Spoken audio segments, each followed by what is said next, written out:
Psalm 111. Praise ye the Lord.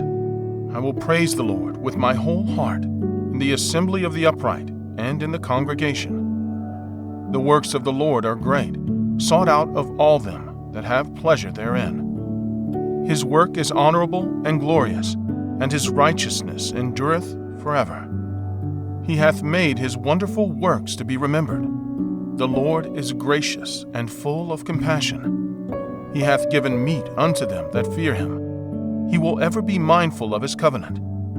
He hath shewed his people the power of his works, that he may give them the heritage of the heathen. The works of his hands are verity and judgment. All his commandments are sure. They stand fast forever and ever, and are done in truth and uprightness. He sent redemption unto his people.